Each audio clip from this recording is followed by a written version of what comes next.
are many different numbers in math, and the way we organize them is through something called number classification.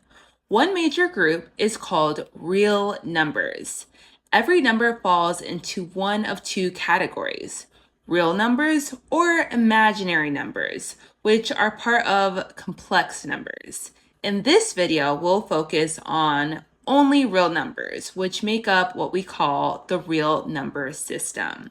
Within the real number system, we have several types of numbers, including natural numbers, whole numbers, integers, rational numbers, and irrational numbers.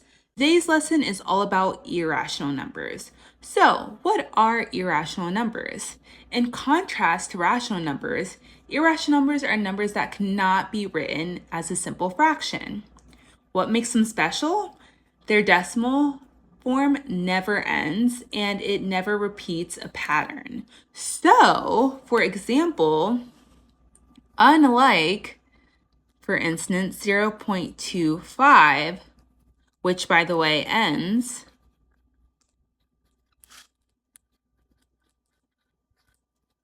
or even 0.333 repeating, so this repeats, which repeats.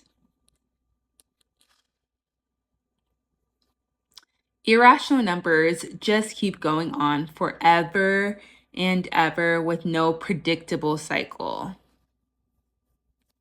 So some common examples are pi. Pi, or pi, is about 3.1415926, and then it just keeps going on. Again, as you can see here, there is no predictable cycle. There is no pattern. It doesn't repeat. The decimal never ends either. It just keeps going on forever and ever, as you can see by these three dots right here, indicating that it continues on. So pi is a very common example of an irrational number. There's also the square root of 2.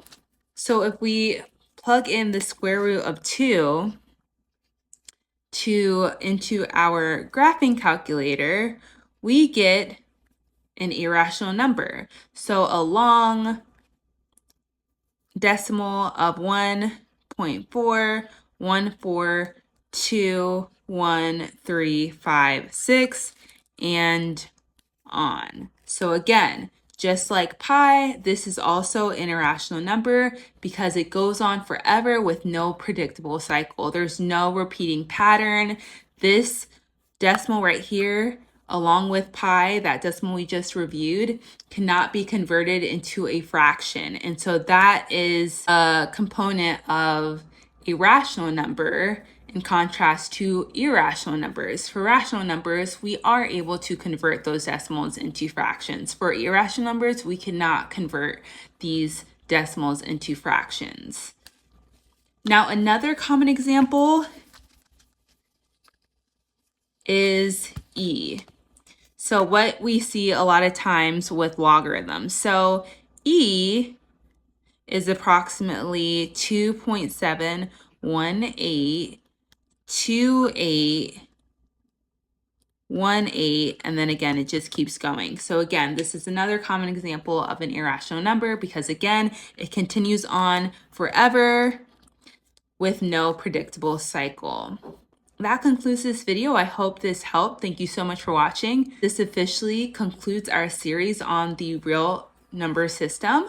I'll be uploading a recap video that brings together all 5 key components: natural numbers, whole numbers, integers, rational numbers, and irrational numbers, to clearly show their significance and how they relate to one another. So please be sure to stay tuned.